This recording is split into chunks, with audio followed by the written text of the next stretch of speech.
নমস্কার বন্ধুরা, Bengali food and cookie স্টাইলের আরও একটি নতুন পর্বে আপনাদের সকলকে স্বাগত জানাই।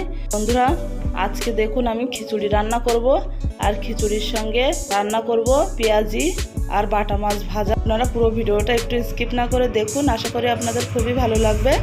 আর যারা এখনও চ্যানেলটি সাবস্ক্রাইব করেননি, অবশ্যই চ্যানেলটি সাবস্ক্রাইব করবেন।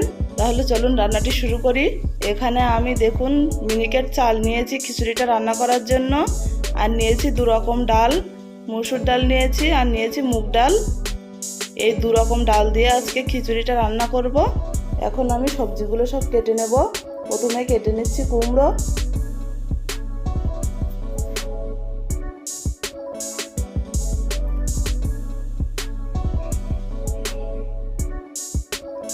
কুমড়োটা আমি কেটে নিচ্ছি। দেখুন কত সুন্দর লাল হয়েছে কুমড়োটা।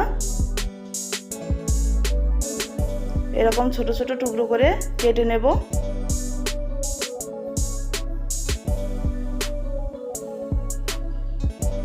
খিচুড়িতে দেওয়ার জন্য কিছু আলুও কেটে নিচ্ছি।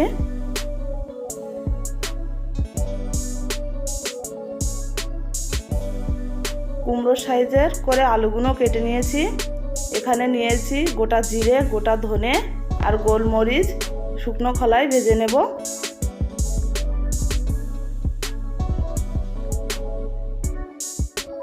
মশলাটা ভাজা হয়ে গেছে, এখন তুলে নিচ্ছি। একটু ঠান্ডা হয়ে গেলে মশলাটা আমি গুঁড়ো করে নেব। এখানে দেখুন সবজিগুলো কেটে নেওয়া হয়ে গেছে। কুমড়ো, আলু আর পুঁই শাকের ডাঁটা। ডাল ভেজে নেওয়ার জন্য কড়াইতে তেল দিয়ে দিলাম। প্রথমে মুগের ডালটা ভেজে নিচ্ছি।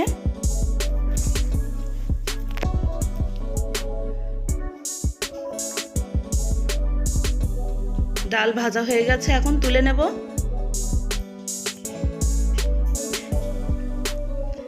এবারে আমি মুসুর ডালটা ভেজে নিচ্ছি।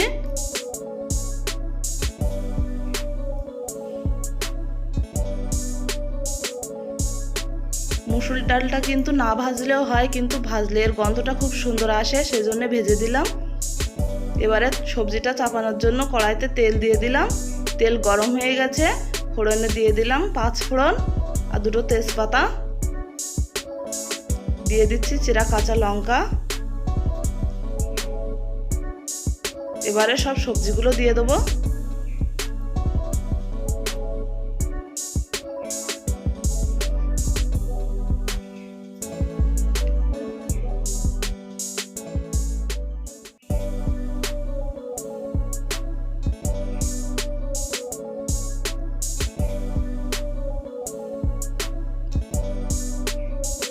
সবজিগুলো এবার আমি ভালো করে কষিয়ে নেব।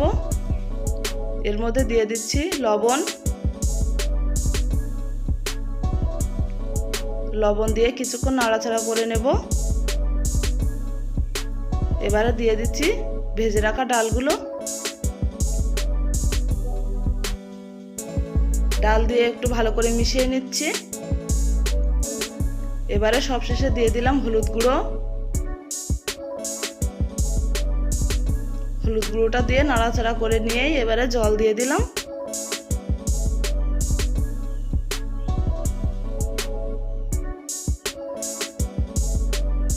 ঢাকা দিয়ে দিচ্ছি যাতে তাড়াতাড়ি জলটা ফুটে যায়।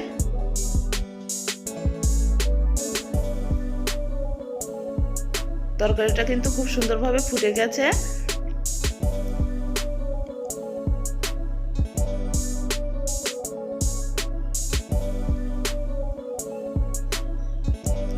তরকারির মধ্যে এবারে দিয়ে দিলাম আদা বাটা। আদা বাটা দিয়ে একটু ভালো করে মিশিয়ে নেব।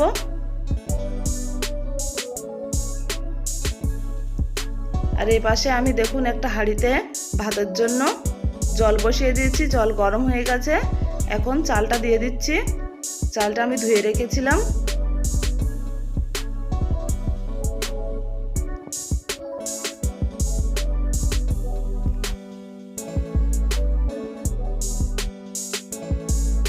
ভাতটা কিন্তু প্রায় হয়ে এসছে। এদিকে তরকারিটাও খুব ভালোভাবে সিদ্ধ হয়েছে। এবারে তরকারিটা এই ভাতের মধ্যে দিয়ে দিচ্ছি।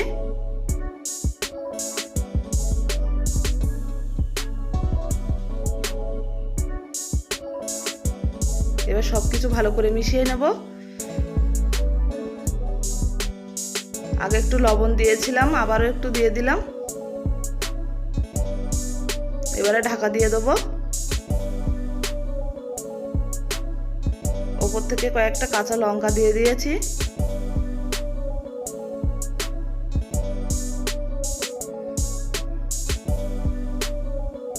খিচুড়িটা কিন্তু খুব সুন্দরভাবে ফুটে গেছে। আর ওপর থেকে এবারে দিয়ে দিচ্ছি ভাজা মশলা।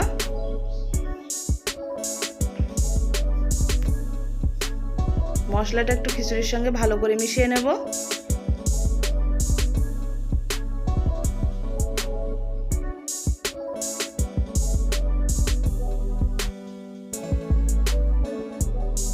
খিচুড়িটা দেখুন আমি এরকম ঘন করে নিয়েছি। এটা কিন্তু বেশি ঘনও না পাতলাও না, এটা একটু ঝোলঝোলি নামাতে হবে, নইলে কিন্তু ঠান্ডা হয়ে গেলে এঁটে যাবে। এবারে আমি দেখুন খিচুড়িতে খাওয়ার জন্য মাছ নিয়েছি, বাটা মাছ। মাছটা এখন ভেজে নেব। লবণ হলুদ দিয়ে দিলাম, মাছের গায়ে ভালো করে মাখিয়ে নেব। আর এদিকে দেখুন পেঁয়াজিও কিন্তু ভেজে নিয়েছি।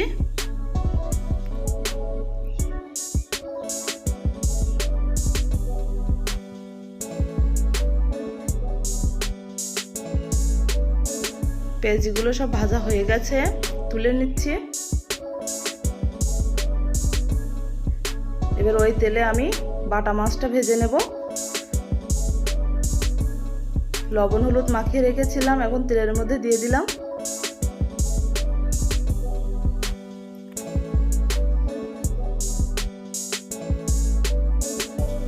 মাছগুলো আমি উল্টে পাল্টে লাল করে ভেজে নিচ্ছি। সব রান্না বান্না হয়ে গেছে। এখন একটা থালার মধ্যে দেখুন খিচুড়িটা নিয়ে নিচ্ছি।